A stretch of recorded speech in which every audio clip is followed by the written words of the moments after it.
एक साधे सब सधे, सब साधे सब जाय, सब साधे सब जाय। शुभ मुहूर्त गर्भ धरो, सब जन होत सुखाय, स्वामी सब जन होत सुखाय। गुरु ब्रह्मा गुरुर्विष्णु गुरुर्देवो महेश्वरा, गुरु साक्षात् ब्रह्म तस्मै श्री गुरुवे नमः, तस्मै श्री गुरुवे नमः। नमस्कार साथियों, श्रृंगी ज्योति संस्थान में आपका बहुत बहुत स्वागत है। आपका प्यार और स्नेह मिल रहा है और हमारा उत्साह वर्धक हो रहा है। आप ऐसे ही हमें प्यार देते रहिए और हमारा उत्साह वर्धक करते रहिए। हम आपको गर्भधारण के विषय में ऐसी ऐसी विशेष जानकारी देते रहेंगे जिनसे जन कल्याण होना निश्चित है, एकदम निश्चित है। आज हम एक नया योग आपके विषय में बताएंगे और उस विषय में ये भी बताएंगे कि व्यक्तिगत रूप से जब आप गर्भधारण मुहूर्त निकालेंगे तो वे योग किस तरह से अधिक से अधिक फलित होने की संभावना बढ़ जाती है। जो व्यक्तिगत रूप से गर्भधारण मुहूर्त नहीं निकालते हैं और वैसे ही उस समय का प्रयोग करते हैं तो वही योग की उपयोगिता अपने आप स्वतः ही कम हो जाती है।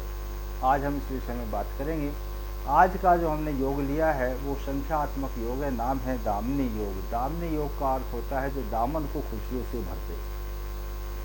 ऐसा योग जिसमें खुशियाँ ही खुशियाँ हों, अनंत प्यार हो, अनंत लगाव हो, आनंद हो, पुत्रवान हो, पुत्रीवान हो और विद्वान हो, धीर हो, राजा हो और क्रोध भी हो।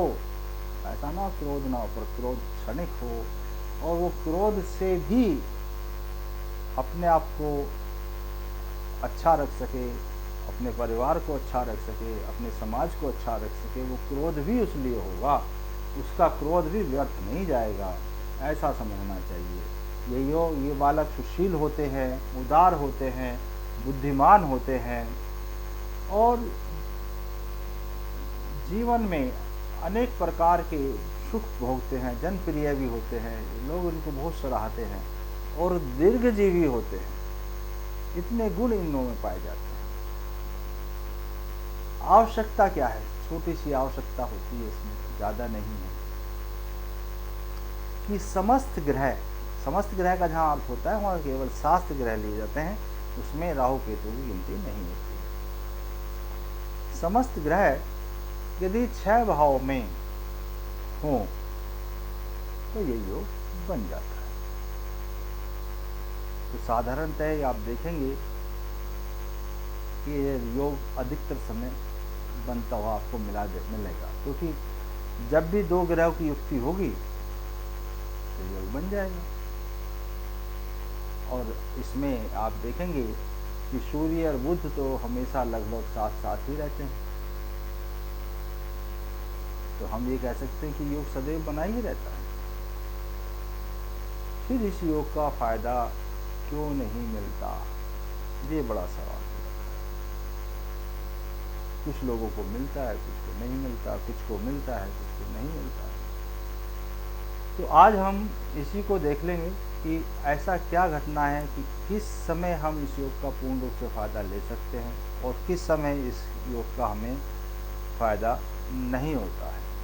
तो हम ज़्यादा समय आपका ना लेते हुए सीधे के सीधे हम कुंडलियों की विवेचना पे चलेंगे और कुंडलियों को देखेंगे। मैंने एक ही दिन की 3 कुंडलियाँ यहाँ उदाहरण के लिए बनाई हैं ताकि ये विषय क्लियर हो जाए।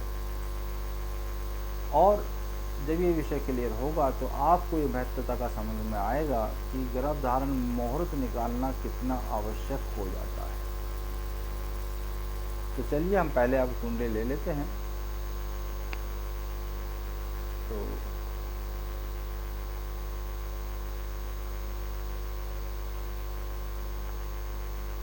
ये हमने पहली कुंडली ले ली है।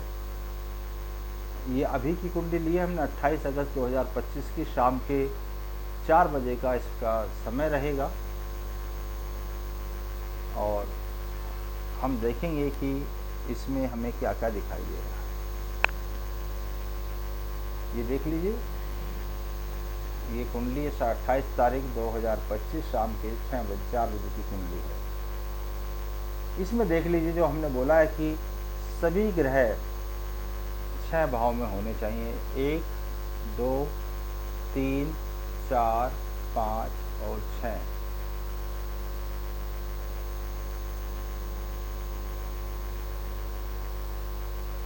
एक, 2, 3, 4, 5, 6 और 7 ग्रह हैं।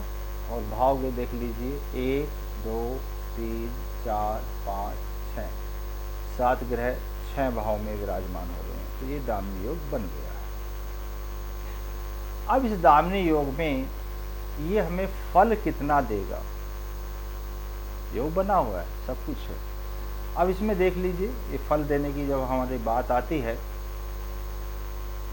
तो इस कुंडली में 8वें भाव में 2 ग्रह बैठे हुए हैं जो हमारे फल को हानि पहुंचाने की क्षमता रखते हैं।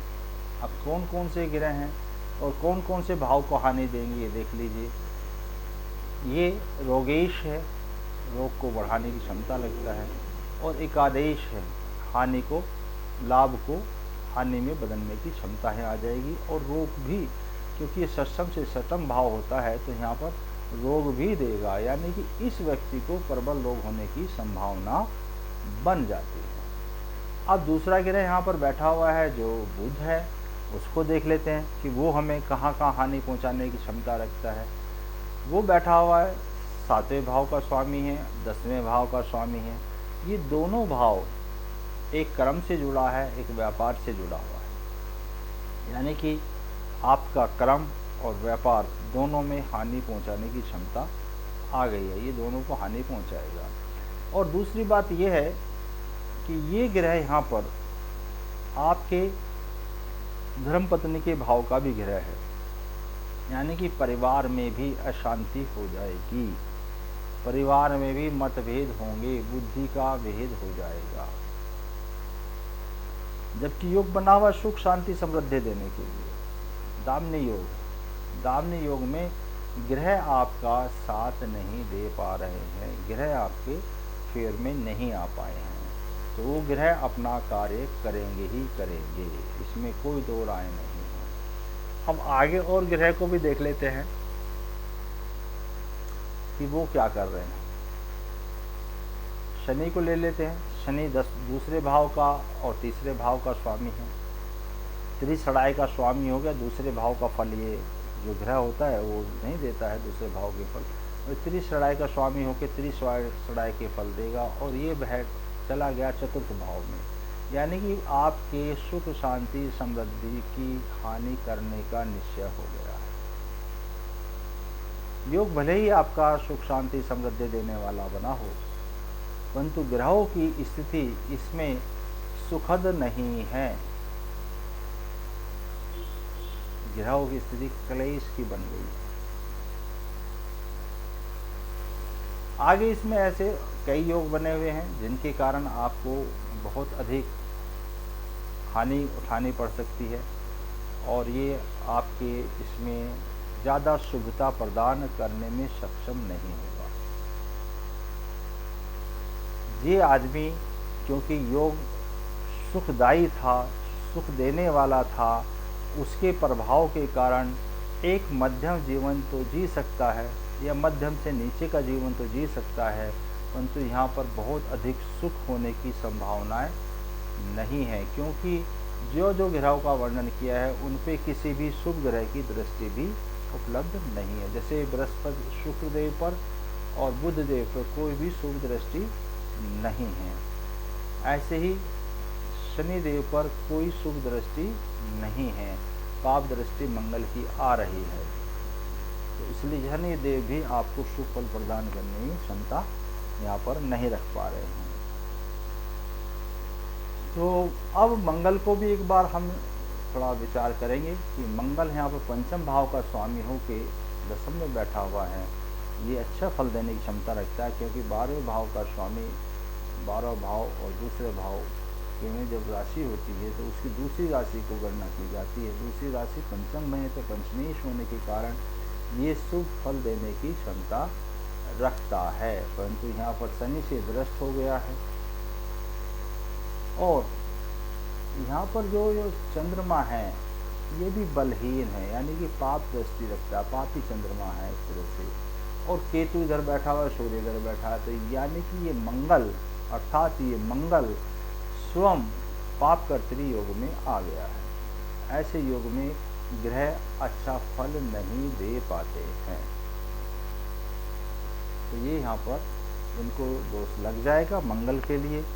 परंतु चंद्रमा के लिए ये शुभ कारक होगा, सूर्य के लिए शुभ कारक होगा, क्योंकि इनसे ये दूसरे तरह के योग बना रहा है, तो जो वहाँ पर शुभता प्रदान करने की क्षमता में आ जाएंगे। टोटल मिला के हमने देख लिया है कि इस कुंडली में दाम्य योग होने के बावजूद भी कोई विशेष फल जातक को नहीं मिला है। अब हम दूसरी कुंडली की विवेचना करेंगे और देखेंगे कि उसमें हमें क्या मिल सकता है।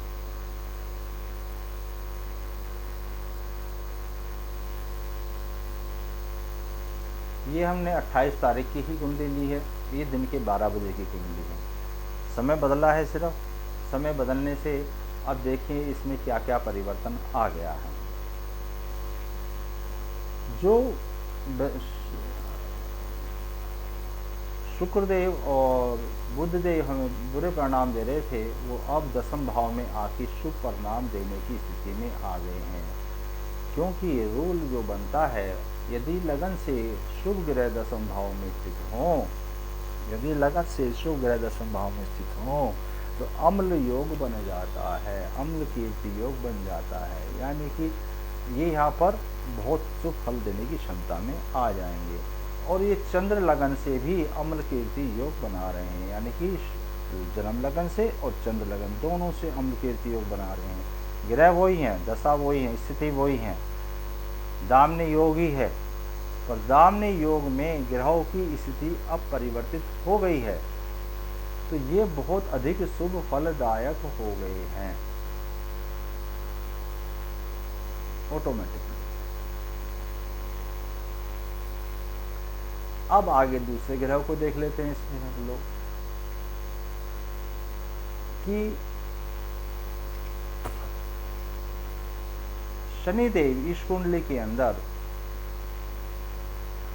चतुर्थ भाव और पंचम भाव के कारक हैं, यानी कि बहुत बली ग्रह हैं, अच्छे कारक ग्रहों में से एक हैं, बहुत बली ग्रह हो गए हैं। और ये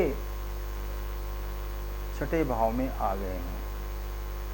छठे भाव में आने के बाद कारण ये यहाँ पर शत्रुओं का विनाश कर देंगे, रोग रुकूट का सत्यानाश कर देंगे, आपको सफलता देने की क्षमता इनमें आ गई है। कारक ग्रह और सफलता देने के लिए बैठ गया है तो अनिश्चित मानिए आपका उद्धार हो जाएगा। ऊपर से इनको जो बल मिल रहा है वो मंगल से मिल रहा है, बल मंगल से मिल रहा है, और इस कारण से ये और भी लाभ देने की क्षमता रखता है। परंतु याद रखें, यहाँ पर आपको ऋण जैसी समस्याओं का सामना करना हो सकता है, तो ऋण कम से कम लिया जाए, क्योंकि मंगल यहाँ पर इस कुंडली में मार्केश भी है और मंगल ऋण लेने का कारक ग्रह होता है। तो यदि ऋण इस व्यक्ति ने लिया तो इस व्यक्ति को बहुत अधिक हानि होने की संभावनाएं बन जाएंगी, तो इसको ऋण लेने से बचना चाहिए, इसको विशेष ध्यान रखें। अब इस कुंडली का दूसरा जो ग्रह है उनको देख लेते हैं। सूर्य अपने ही भाव में होकर 11वें भाव में बैठा हुआ है, अच्छा फल देगा, कोई दो राय नहीं, पर इसके साथ में क्या घटना घट सकती है। ये तो शुभता तो हमें मिल गई, सब तरह से शुभता चल रही है, शुभता मिल जाएगी, परंतु ये दाम्य योग है। दाम्य योग का अर्थ होता है बहुमुखी विकास, चारों तरफ से सफलता मिलना, चारों तरफ से आपका कार्य होना, आनंद में जीवन होना, आपको पुत्र मिलना चाहिए, आपको धीर होने चाहिए, आप विद्वान होने चाहिए, आप संतोषी होने चाहिए, आप सुशील हों, उदार हों, बुद्धिमान हों, जनप्रिय हों, आपको अनेक प्रकार की सफलताएं आपके जीवन में मिले, ऐसा इस योग का वर्णन है। परंतु ग्रहों की स्थिति यहाँ ऐसी हो गई है कि 11वें राशि में राहु विराजमान है और पंचम का जो राशि में सूर्य विराजमान है, और जब वो इसको देखेंगे पंचम भाव को, तो संभवतः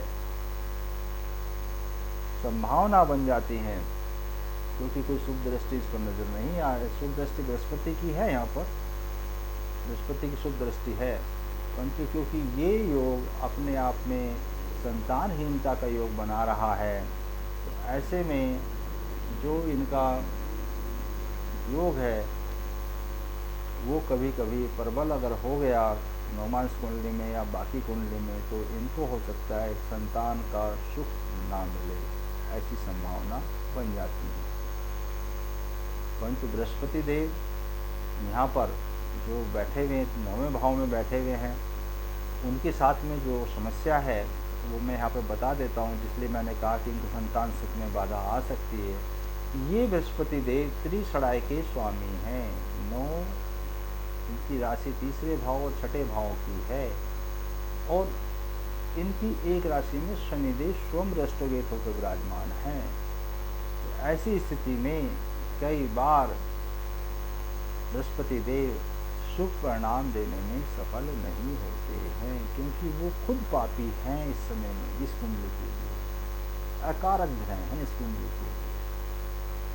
तो हो सकता है अगर उनकी स्थिति नौमांस में सही नहीं हुई तो यहाँ पर आपको कष्ट दे दें, ये संभावना बन जाती है। तो आपने देखा कि जो योग हमें सुख प्रदान करने के लिए बना था, उसमें भी वो सुख देगा, इसमें कोई लड़ाई नहीं है, पर उस सुख में बाकी ग्रहों के कारण जो है, सुख में जो कमी आई है उसके कारण ये सुख मध्य हो जाएगा, मध्यम हो जाएगा, बहुत ज़्यादा सुख ना हो के।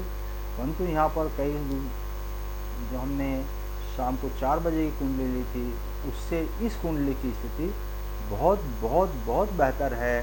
तो यानी कि ये आदमी जो शाम को 4 बजे पैदा हुआ उससे ज़्यादा अच्छी स्थिति में होगा, और क्या कहना चाहिए इसको, अच्छा सौभाग्य मिलेगा 4 बजे के व्यक्ति की अपेक्षा में, ये हम यहाँ कह सकते हैं। यानी कि ये अगर वो मध्यम आय वर्ग का स्वामी होगा तो ये हाई आय वर्ग का स्वामी हो जाएगा।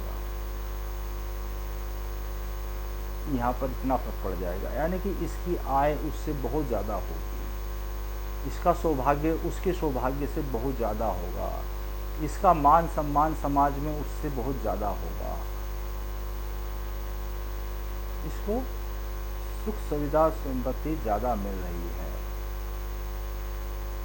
इसका जीवन जो है वो भगवान के से चरणों में भी हो सकता है, वहाँ पर इसको बहुत ज़्यादा लाभ मिलने की संभावना बन जाती है। ये भी संभव है, हो सकता है ये ऐसा कार्य कर जाए, भगवान का भक्त हो जाए। चलिए अब आगे एक और कुंडली ले लेते हैं, इसका विवरण हम जल्दी करेंगे।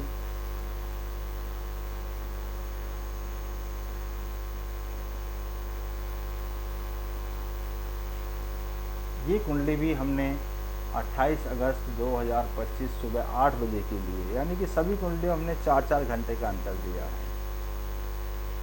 इसको देख लेते हैं कि इसमें ग्रह वही 6 के 6 भावों में बैठे हुए हैं, 7 ग्रह 6 भाव में बैठे हैं, दामनी योग बना हुआ है। दामनी योग के बारे में बता चुका हूँ, सुख संपत्ति समृद्धि पुत्र पात्र और आपको आनंद जीवन का, आप सुशील हो, आप अच्छे हों, आपको जनमानस में आपकी प्रियता बढ़े, आप राजा जैसा व्यवहार करें, ऐसे ऐसे बहुत सारे इसमें गुण आपको मिलते हैं। यानी कि दामन जो खुशियों से भर दे वो योग दामनी योग है। तो ये यहाँ देखते हैं कि यहाँ कितनी खुशियाँ हमें मिलेंगी। तो इस योग में देख लीजिए कि सबसे पहले हम बृहस्पति देव, सबसे पहले हम शुक्र देव और बुध देव को ही लेंगे, क्योंकि सबसे पहले हमने इन्हीं को लिया था, आज भी फिर इन्हीं को ले लेते हैं। ये 11वें भाव में बैठे हुए हैं यहाँ पर, जो लाभ का भाव है। और ये जो शुक्र देव है इस समय में द्वितीय भाव और नवम भाव के स्वामी हैं, यानी कि इस कुंडली के लिए बहुत अच्छे कारक ग्रह हैं। इस कुंडली में ये अथाह लाभ देने की क्षमता आ गई, क्योंकि द्वितीयेश एकादेश में, नवम एकादेश में है, तो ये बहुत लाभ देने की क्षमता रखता है। अब इस कुंडली में दूसरा योग बना हुआ एकादेश, लाभेश धनेश में हो गया, धन के साथ चला गया, लाभेश धन के स्थान में चला गया है, तो ये और लाभ देगा। अब यहाँ पर आपकी समृद्धि कई गुना बढ़ गई है, इनमें राशि परिवर्तन भी है और समृद्धि बढ़ गई है, बहुत ज़्यादा योग बन गया है ये लाभ का। अब और देख ले, दाम्य योग तो हमें दे ही रहा था सुख, अब हमें ग्रह भी सुख दे रहे हैं, तो ये ग्रह जब सुख देंगे तो हमारा सुख अपार हो जाएगा। अब यहाँ पे हम, इसके बाद हमने वहाँ पर शनिदेव को देखा था। शनिदेव यहाँ पर पंचम भाव के स्वामी हैं, छठे भाव के स्वामी हैं, और पंचमेश होकर वो केंद्र में विराजमान हैं। जब पंचमेश केंद्र में आ जाता है तो वो अपने आप में राजयोग निर्माण कर देता है, तो ये भी एक राजयोग बना रहे हैं, आपको लाभ देंगे। ये व्यापार के भाव में बैठे हुए हैं और इनको मंगल देख रहे हैं। हालांकि मंगल शत्रु ग्रह हैं, परंतु वो लगन में बैठ के इनको देख रहे हैं, तो इनको व्यापार में लाभ देंगे, ये इनका कर्म बन जाता है। परंतु ये लाभ कंपटीशन के बाद होगा, कठिनाइयों के बाद मिलेगा, परिश्रम के बाद मिलेगा, और अचानक मिल सकता है, क्योंकि ये परिश्रम भाव के स्वामी हैं और अष्टम भाव के स्वामी हैं, तो ये लाभ अचानक दे सकते हैं। ऐसा भी हो सकता है कि किसी को हानि हो और आपको लाभ हो जाए इस घटना में, परंतु व्यापार में आपको तार देंगे, व्यापार में आपको पार कर देंगे। चलिए अब इसके अगली वाली चीज़ देख लेते हैं, जो हमने जुपिटर को भी देखते हैं कि यहाँ पर जुपिटर देव क्या कर रहे हैं। जुपिटर देव खुद केंद्र के स्वामी हैं, केंद्र से, केंद्र का इनके ऊपर दोष लग जाता है, केंद्र से होने का, और 10वें भाव में ये विराजमान हैं, बुध की राशि में विराजमान है। तो ये यहाँ पर आपको लाभ देने की क्षमता में आ जाते हैं। क्यों आ जाते हैं? हालांकि केंद्र के दोष में है, केंद्र देवपति दोष इनके पास लगा हुआ है, परंतु केंद्र में होने के है, और ये आपके दूसरे भाव को और छठे भाव को देखेंगे, तो ये दोनों भाव को लाभ पहुंचा रहे हैं, दोनों भाव को लाभ पहुंचा रहे हैं।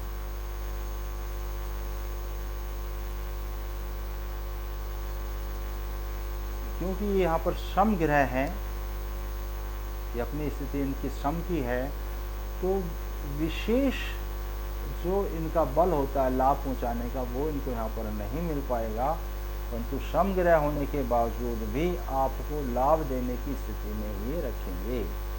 अब आगे चलते हैं, इसके बाद में और क्या होने वाला है इस कुंडली के अंदर। राहु जब भी छठे भाव में होता है, और यहाँ तो ये राहु अपनी ही राशि के विराजमान हैं, तो विशेष लाभ देने की क्षमता इनके अंदर होती है।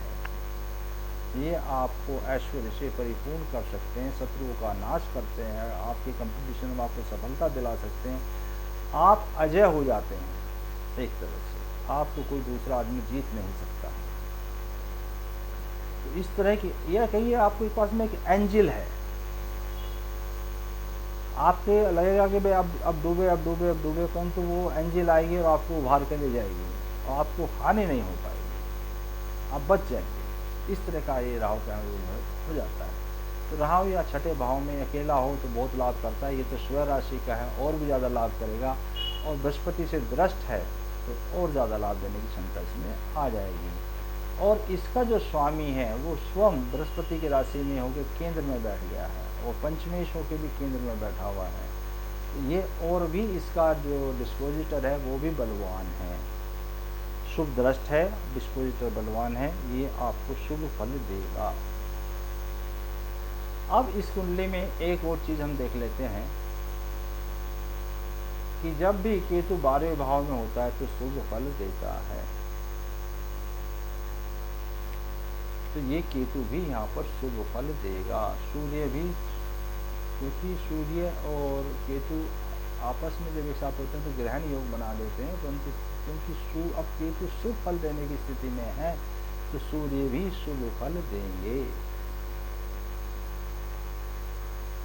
आपको शुभता मिल जाएगी। जबकि 12वें भाव में सूर्य मरण कारक होता है, परंतु यहाँ पर शुभता प्रदान कर देंगे अपने ही राशि के बैठे हुए।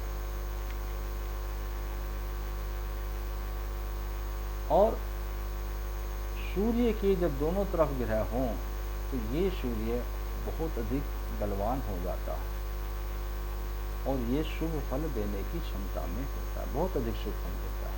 ये भी इसका एक योग है। और आगे चल लेते हैं, और क्या इसमें मिलेगा। अब आप यहाँ देखिए कि 6, 7, 10 और 11 ये जो ग्रह हैं इसमें से 3, 6, 10, 11 उच्च भाव हैं। उच्च भाव में यदि ग्रह बैठे हों तो वो ग्रह अत्यधिक, सामान्य नहीं, अत्यधिक लाभ प्रदान करते हैं। तो ये जो दामिनी योग है, यहाँ पर हमें सारी की सारी जगह शुभता मिली है, कहीं भी अशुभता नहीं मिली है। तो ये वाला दामिनी योग व्यक्ति को बहुत अधिक सुख पहुंचाने की क्षमता रखता है। तो गर्भधारण तो सबने एक ही दिन किया, डिलीवरी सबकी भी एक ही दिन मानी गई है, सबका 28 तारीख ली गई है। परंतु उस 28 तारीख में भी विभिन्नता आ गई, और इतनी ज़्यादा विभिन्नता आ गई कि एक हैंड टू माउथ है, बस जीने लायक धन कमा रहा है, जीवन यापन कर रहा है, एक कुछ अच्छा से जीवन यापन कर रहा है, और एक बहुत अच्छा हो गया है। तो ये जो डिफरेंस आया है, ये जो अंतर आया है, ये उन मुहूर्त के कारण है जब व्यक्ति ने गर्भ धारण किया था। यदि ये तीनों व्यक्ति गर्भ धारण मुहूर्त निकालकर गर्भ धारण करते तो तीनों का बच्चा एक ही समय में होता, और वो सुबह होता 8 बजे के करीब, और तीनों को अच्छी संतान प्राप्त हो जाती। परंतु क्योंकि अलग अलग समय में गर्भ धारण किया गया है, बच्चों की डिलीवरी अलग अलग समय में हुई है, इसलिए दामिनी योग होने के बावजूद भी, एक शुभ योग होने के बावजूद भी तीनों को फल अलग अलग मिल रहे हैं। यानी अर्थात हम ये कह सकते हैं कि एक दिन में एक शुभ योग होने के बाद भी बच्चों का भविष्य अलग अलग हो जाता है, क्योंकि अगर गर्भधारण मुहूर्त नहीं किया, एक समय का शुभता नहीं देखी गई है, तो सबके बच्चों के भाग्य अलग अलग होना निश्चित हो जाते हैं। तो आप लोगों से हम ये कह रहे हैं कि व्यक्तिगत रूप से हमने आपको मासिक गर्भधारण के दिन दिए हैं, दिन में भी समय दिया गया है, वो समय में जो है आपको शुभता से गर्भधारण हो जाएगा। परंतु यहाँ जो गर्भधारण का समय निकाला जाएगा वो 24 घंटे में से कभी भी हो सकता है, और वो समय उस हिसाब से निकाला जाएगा कि जब बच्चे की आपकी डिलीवरी होने वाली है, उस समय में ग्रह योग नक्षत्र का संबंध किस तरह का चल रहा था, न कि उस समय में जिस समय आपने गर्भधारण किया उस समय क्या योग चल रहे थे। तो ये इसमें यहाँ पर भिन्नता आ जाती है, और ये भिन्नता आपके बच्चे के जीवन को बदल सकती है, बदलती है। आप इसको लिए आपसे अनुरोध है कि हमेशा आप लोग पर्सनल व्यक्तिगत रूप से गर्भधारण मुहूर्त निकालें और गर्भधारण मुहूर्त निकाल कर जब गर्भधारण करेंगे तो आपको अच्छी संतान मिलने की संभावनाएं अत्यधिक प्रबल होती चली जाएंगी। जैसे मैंने आज यहाँ एक ही दिन के 3 समयों का वर्णन किया है, ऐसे ही हर समय में योग बदलते रहते हैं और योगों के कारण बदलने वाली परिस्थितियाँ बदल जाती हैं।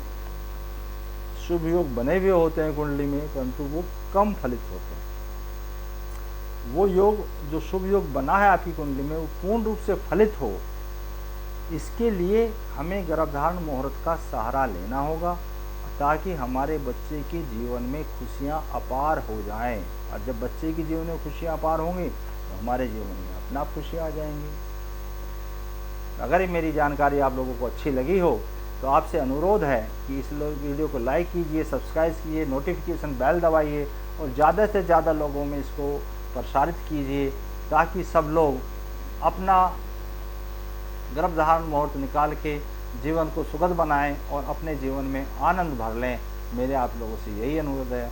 आशा है अच्छा लगा होगा। फिर मिलेंगे अगले वीडियो में। नमस्कार साथियों।